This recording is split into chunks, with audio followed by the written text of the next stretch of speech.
Elle est rentrée si tard que les réverbères s'étaient déjà éteints.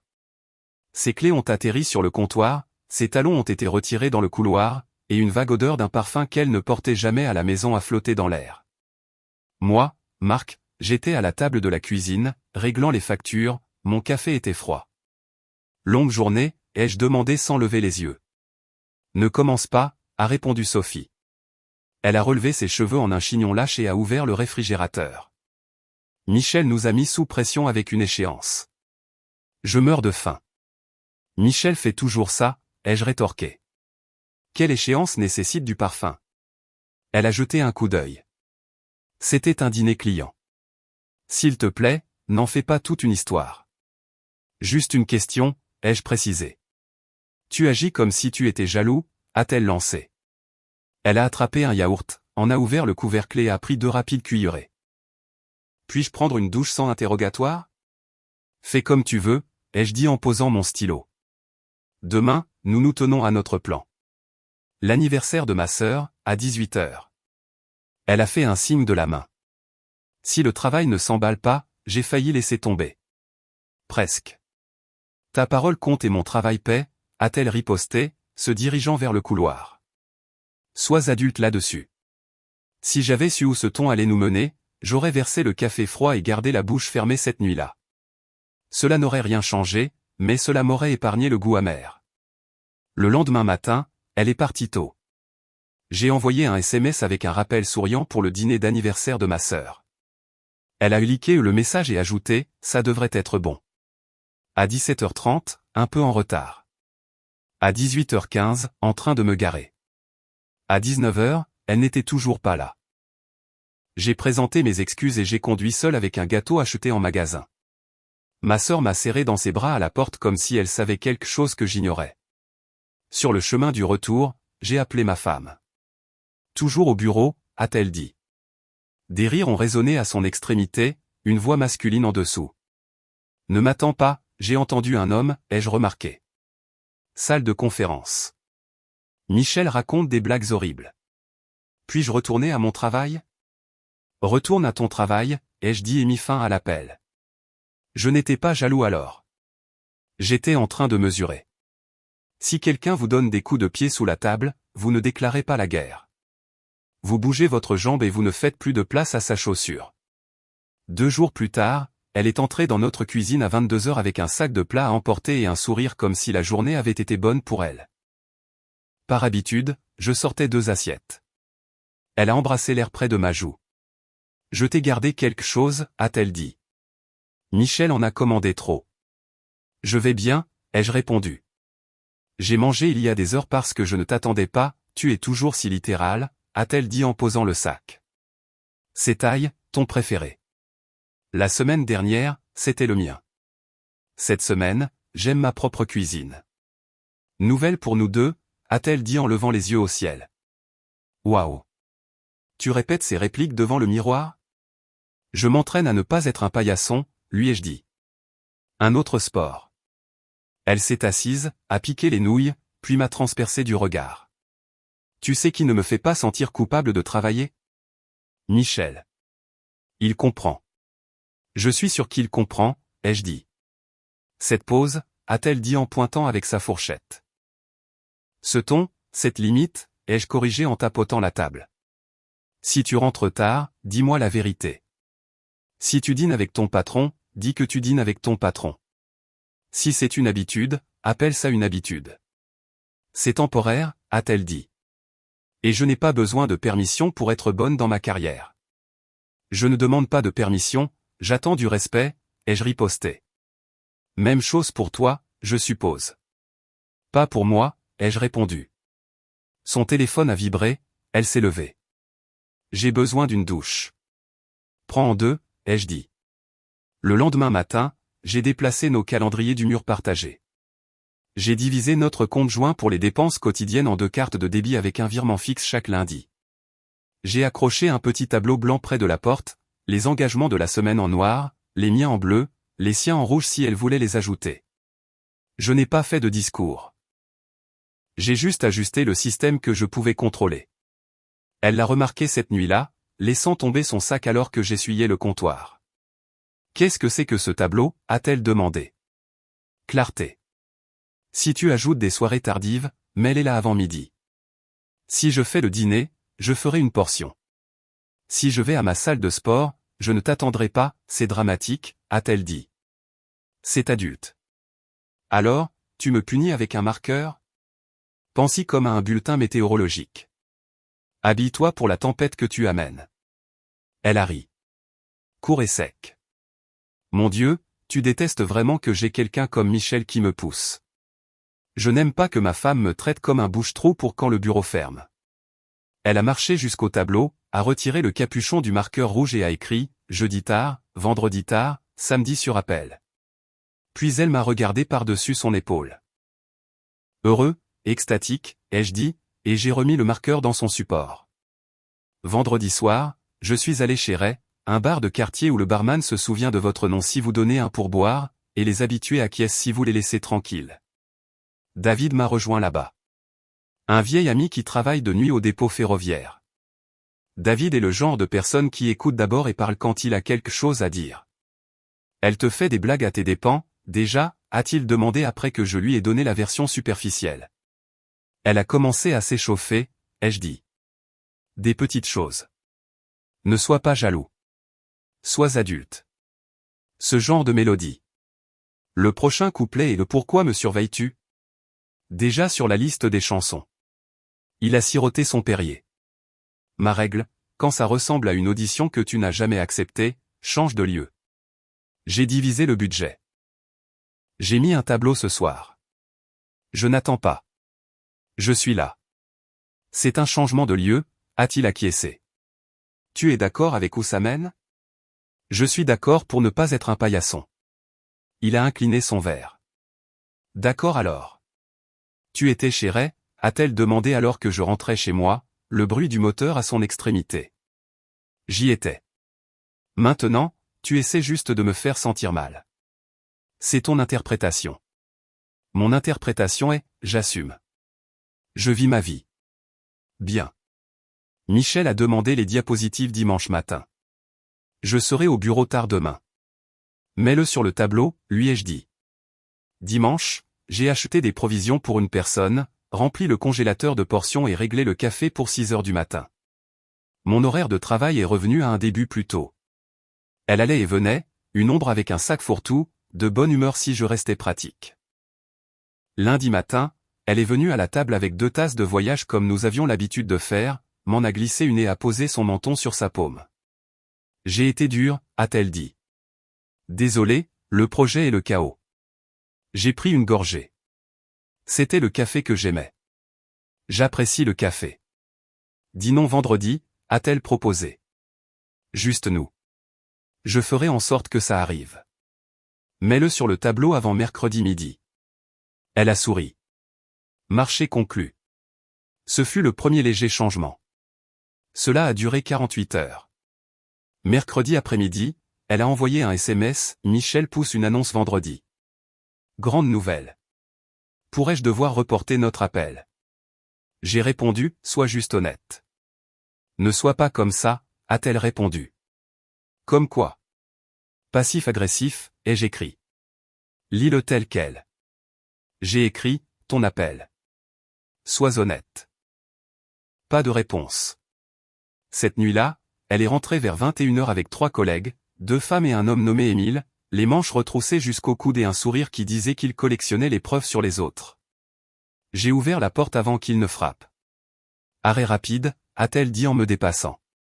Nous devons vérifier les chiffres. Cela prendra 10 minutes. La table de la cuisine est libre, ai-je dit. Règle de base. Je ne suis pas un serveur, et ça se termine à 22 h. Émile m'a regardé de haut en bas comme s'il était le portier et que j'étais la file d'attente. Tu gères ton équipe d'une main de fer, a-t-il dit. Je gère ma maison, ai-je répondu. Servez-vous de l'eau.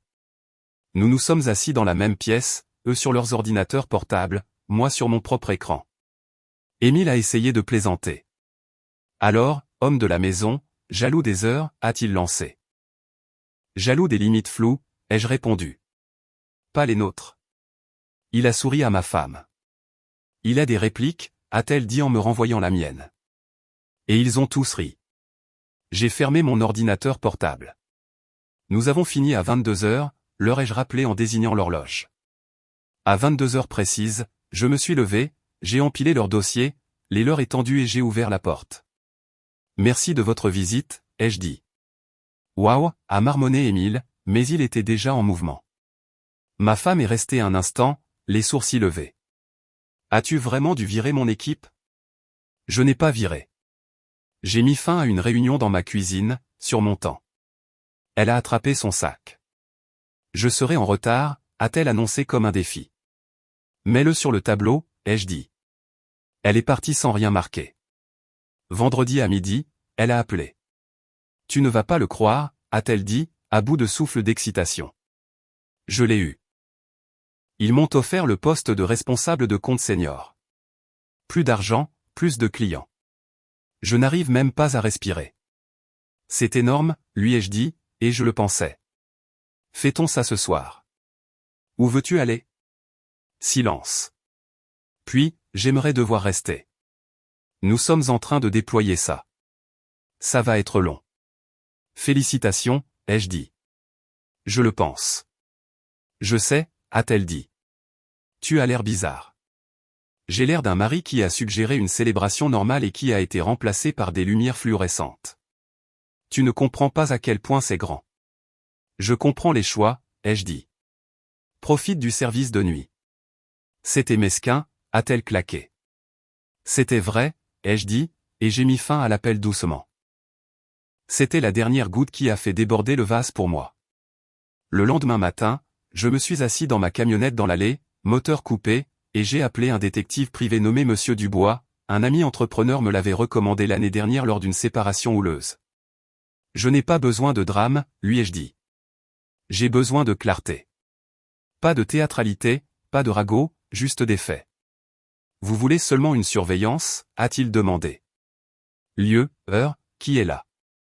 S'il y a un dîner, notez le dîner. S'il y a un retour à la maison, notez l'adresse. S'il y a un contact qui semble plus que du travail, prenez une photo. Vous ne serez au milieu de rien. Vous ne lui parlerez jamais. Compris. Calendrier. Aussi longtemps qu'il faudra pour être décisif, ai-je dit. Il a eu un rire sec. C'est généralement plus court que ce que les gens attendent. J'ai vaqué à ma semaine. J'ai cuisiné pour moi. J'ai bien dormi. Chéret, David a écouté et haussé les épaules.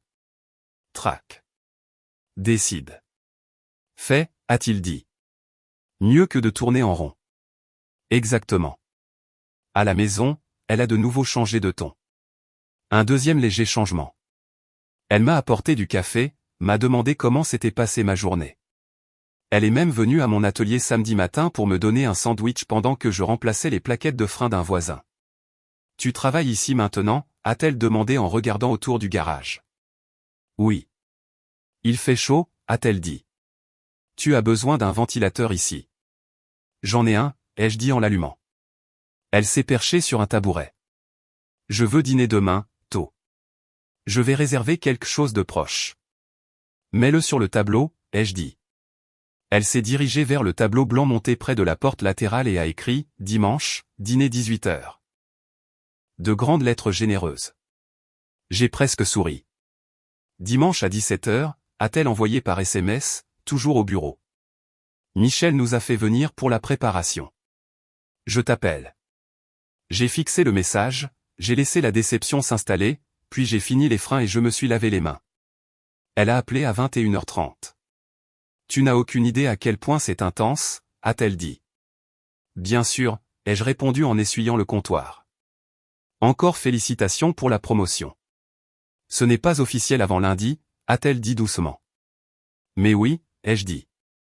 Mets-le sur le tableau, et j'ai mis fin à l'appel. Je n'étais pas dramatique. J'en avais marre de me répéter dans le vide. Lundi soir, Monsieur Dubois a envoyé un SMS pour me rencontrer. Nous nous sommes assis dans sa voiture en face d'un restaurant dans la ville voisine. Il m'a tendu une fine enveloppe. Recueillie sur 3 nuits, a-t-il dit. Votre femme, ce Michel. Dîner, verre, promenade jusqu'à la voiture, se tenant la main, parking souterrain, ascenseur. Puis il se rentre chez lui, 2 pâtés de maison à l'est. Elle part vers minuit. Sur les photos, elle était là, le visage que je connaissais, avec une douceur qu'elle n'avait pas ramenée à la maison depuis des mois, son bras autour d'elle, sa main sur son manteau. Ils n'étaient pas négligents. Ils étaient à l'aise. C'est assez, lui ai-je dit. J'ai gardé ma voix égale. Je peux continuer, a-t-il proposé. Parfois, les gens en veulent plus. Pas moi. Nous nous sommes serrés la main. Sur le chemin du retour, je n'ai rien rejoué. J'ai fait ce que je fais. J'ai établi un plan. Le lendemain matin, j'ai déplacé mes documents du coffre-fort vers ma camionnette. J'ai scanné ce dont j'avais besoin à l'imprimerie. J'ai appelé un cabinet d'avocats pour un forfait de base pour mettre fin à un mariage. Je leur ai dit que je ne voulais pas de théâtre. Je serais juste, et je voulais que cela soit géré discrètement. J'ai mis un nouveau code de verrouillage sur la porte du garage et j'ai changé le service de nos abonnements de streaming et de nos services publics joints pour une facturation séparée avec un grand livre clair. Pas de sanctions, pas de jeux mesquins, des lignes claires. À l'heure du dîner, je suis resté tard au travail, j'ai terminé 2 devis que j'avais remis à plus tard, et j'ai pris des plats à emporter sur le chemin du retour. Une portion, mon nom sur le sac. La maison était silencieuse. J'ai mangé, nettoyé et sorti 2 valises du placard. J'ai soigneusement emballé ses vêtements, la tenue de travail dans l'une, la tenue décontractée dans l'autre, les chaussures dans un sac séparé, les articles de toilette essentiels dans un sac transparent, l'ordinateur portable et les chargeurs dans une pochette rembourrée. Pas de théâtralité, juste des faits. Pendant que je pliais, la maison émettait de petits bruits, le réfrigérateur qui se mettait en marche, le bip d'une minuterie que je ne me souvenais pas avoir réglée. Je ne me suis pas pressé.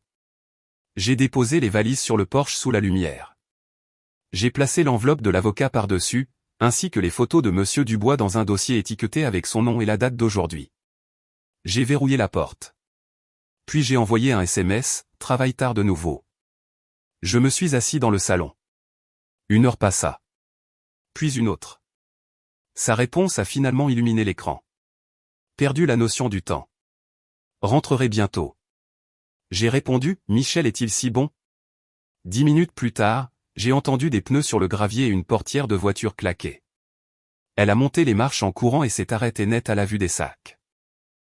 La lumière du Porsche a effacé la colère de son visage, et pour une fois, il y avait autre chose là. Pas de culpabilité, pas exactement de peur, quelque chose de plus proche d'un calcul qui échoue. Elle a frappé à la porte. Ouvre, a-t-elle crié. J'ai ouvert à moitié. Les voisins dorment, ai-je prévenu. Qu'est-ce que c'est que ça, a-t-elle dit en désignant les bagages. Tu ne peux pas être sérieux. Ouvre le dossier, ai-je dit. La première page d'abord. Elle a ouvert le dossier. Les photos la regardaient en couleur et en bonne lumière. Eux deux à une table, sa main sur la sienne, sa tête sur son épaule dans le reflet de l'ascenseur. Sa porte. Les horodatage en coin. Elle a continué à tourner les pages, son visage se fermant comme si elle tirait des stores. Tu as engagé quelqu'un. J'ai apporté des faits, ai-je répondu. C'est hors contexte, a-t-elle essayé. Tu lui tiens la main dans un garage après les heures de bureau, ai-je dit platement. Quel est le contexte qui t'aide? Nous fêtions ça. Vous fêtiez, ai-je corrigé. Avec une intimité que tu n'as pas ramenée à la maison. Ce n'est pas juste, a-t-elle dit, la voix montant. Baisse la voix, lui ai-je dit en jetant un coup d'œil dans la rue. Où tout le quartier apprendra l'histoire de ta promotion avec la version du réalisateur. Tu ne peux pas me jeter dehors, a-t-elle sifflé. Je ne jette pas, ai-je dit en désignant les sacs. Je te rends ce que tu as déjà pris. C'est le reste de ta vie. Tu vivais ailleurs. Emporte-le avec toi. Elle a pressé une main contre la porte. Laisse-moi entrer. Nous devons parler. Nous avons eu des mois, ai-je répondu. J'ai eu du sarcasme, de la distance, des reports, et 2 sourires doux quand je me suis ajusté. Puis j'ai eu la preuve. Maintenant, tu as de l'honnêteté. Les papiers sont dessus. Tu mets fin à ça sur la base de quelques photos, a-t-elle exigé. Je mets fin à ça sur la base du respect perdu, ai-je répondu. Les photos m'ont juste évité de me mentir à moi-même pendant une autre année. Tu es cruel. Je suis Claire. Elle a recommencé à élever la voix. J'ai appuyé mon épaule contre la porte. D'autres questions, ai-je demandé. Ou tu veux continuer à réveiller les voisins? C'est toi qui vois. Sa bouche s'est ouverte et fermée. Les sacs étaient là. Les papiers étaient là. Elle n'était pas habituée à ce que je bouge en premier. C'est ça, le contrôle. Quand l'autre personne cesse de jouer, vos mains saisissent l'air. J'ai fermé la porte, tourné la serrure et je suis retourné à la cuisine. Elle n'a plus frappé. Le lendemain matin, elle a envoyé une série de SMS qui ressemblaient à un mauvais script. D'abord, en colère, tu as tout gâché. Puis, de la négociation, nous pouvons arranger ça. Puis, du marketing, tu sais à quel point j'ai travaillé dur. J'ai répondu une seule fois, les papiers sont sur la table. Les coordonnées de l'avocat sont à l'intérieur. Sois juste et cela restera propre. Elle est venue en milieu de matinée pendant que j'étais au travail, a emporté les valises et a laissé sa clé de maison dans le bol près de la porte. Elle n'a pas pris les photos encadrées. J'ai mis celle-ci dans une boîte avec la porcelaine de sa mère. Quand elle a appelé cette nuit-là, j'ai laissé tomber sur le répondeur. Puis j'ai écouté. Je suis désolé, a-t-elle dit. Je me suis emporté.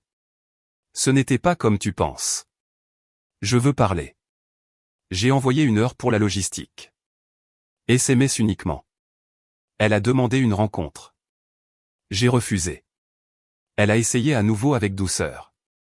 Je n'ai pas mordu. La distance n'est pas de la cruauté quand le but est la clarté. 2 jours plus tard, nous nous sommes rencontrés dans un café près d'une sortie d'autoroute, publique et neutre. Elle est arrivée dans un blazer qui disait « est capable » et une expression qui disait « stratégie ». Je suis venu avec un mince dossier et pas d'appétit pour une scène. Tu as l'air fatigué, a-t-elle commencé. J'ai l'air d'un homme qui se couche à 22 heures, ai-je répondu. De quoi as-tu besoin? Tu m'as coupé, a-t-elle dit doucement. Finance, plan. Nous pouvons au moins être humains. Je passe aux choses claires, ai-je dit. Tu auras ce qui est juste. Personne ne mourra de faim. Je ne suis pas ton ennemi. Je ne suis pas ton coussin non plus. Tu as toujours aimé être le pilier. J'aime être respecté. Elle a bougé. Tu sais, Michel est mon patron. C'est une dynamique. Ça a rendu certaines de ces nuits compliquées. Je n'essayais pas de te faire du mal. Je crois que tu ne pensais pas du tout à moi, ai-je dit. C'est ça, le point. Alors, c'est tout. Tu laisses tomber un marteau et tu t'en vas, a-t-elle insisté. J'ai posé une limite, ai-je répondu. Tu es partie la première. Je ne fais que rattraper mon retard. Elle a regardé autour de la pièce et a baissé la voix. S'il te plaît, ne rends pas cela public. Je ne l'ai pas fait. Tu l'as fait de toutes les manières subtiles. Tu m'as amené au bord de l'abîme dans ma propre cuisine avec ton équipe. J'ai reculé. Nous allons garder cela propre. Tu signes, je signe, nous nous partageons ce qui est juste, et nous allons vivre nos vies séparées comme des adultes. Elle a tenté une dernière pirouette, une main chaleureuse tendant vers la mienne de l'autre côté de la table. J'ai laissé la mienne reposer sur mes genoux. Tu ne veux même pas essayer une thérapie de couple, a-t-elle demandé, douce et sucrée. Je voulais que tu choisisses de dîner avec ton mari la nuit où tu as réalisé ton rêve. Tu l'as choisi, lui. C'était ta séance de thérapie que tu as annulée. Sa bouche s'est serrée. Bien. Nous avons signé ce que nous devions signer au cours des semaines suivantes. Elle a emménagé chez une amie en ville. Je n'ai pas demandé qui. J'ai changé les serrures, peint la chambre d'amis et acheté une boîte à outils plus solide. J'ai remis une liste de choses à faire sur le réfrigérateur avec des éléments qui n'étaient que pour moi. Chérie, David a levé un sourcil. Tu as l'air plus léger, a-t-il dit. Je me sens comme un homme qui a arrêté de négocier avec une tempête. Tu vas leur parler, a-t-il demandé. Je leur ai envoyé une lettre, pas de détails, juste que c'est fini. Elle va se battre? Non, ai-je dit, elle ne peut pas se permettre de se battre là-dessus. Et elle ne l'a pas fait. Le processus a été rapide parce que je l'ai gardé ennuyeux. Pas de feu d'artifice, juste des signatures. Elle n'a pas demandé la maison. Elle n'a pas demandé des choses qui n'étaient pas les siennes. Peut-être pensait-elle que l'autre vie qu'elle avait construite la couvrirait. Peut-être pensait-elle que je céderais. Elle m'a mal interprété pour la dernière fois. 2 mois plus tard, j'ai eu des nouvelles de quelqu'un de son bureau que j'avais rencontré une fois lors d'un pique-nique. Les gens parlent. L'éclat de la promotion n'a pas duré. Un audit, un changement, quelques clients qui chuchotaient, et elle a été discrètement licenciée. Pas de scandale, juste un nouvel organigramme avec un titre manquant. Elle a emballé sa boîte, a pris une photo rapide avec l'équipe et est partie. Une semaine après, David m'a dit qu'il l'avait vue au magasin de bricolage en train d'acheter un coffre-fort et du papier bulle. Le mot est revenu. Elle avait déménagé chez ses parents hors de l'État. Je n'ai pas contacté. Il n'y avait plus rien à dire. La maison s'est installée dans un rythme confortable. Je me réveille avant le lever du soleil, prépare du café et m'assois sur les marches pendant que le quartier se réveille. Les samedis, j'aiderai à arranger des choses. Les dimanches, je paille le parterre de devant. J'ai acheté une camionnette d'occasion fiable et un fumoir d'occasion que j'utilise pour les côtes à feu doux. Rien d'extraordinaire. Les amis passent plus souvent. Ma sœur amène ses enfants et prend d'assaut ma cuisine comme si c'était un camp. Je la laisse faire parce qu'elle respecte l'espace dans lequel elle se trouve. Il y a une femme à la salle de sport nommée Léa qui acquiesce quand elle me voit. Nous avons échangé exactement 9 phrases. C'est suffisant pour l'instant. Je ne me précipite vers rien. Je ne fuis rien non plus. Les gens pensent que le grand moment est la confrontation. Ce n'est pas le cas. Le vrai moment est la première décision tranquille que vous répétez jusqu'à ce que le bruit s'arrête. Je n'ai rien gagné. Je n'ai rien perdu non plus. J'ai tracé une ligne et je m'y suis tenu. C'est tout.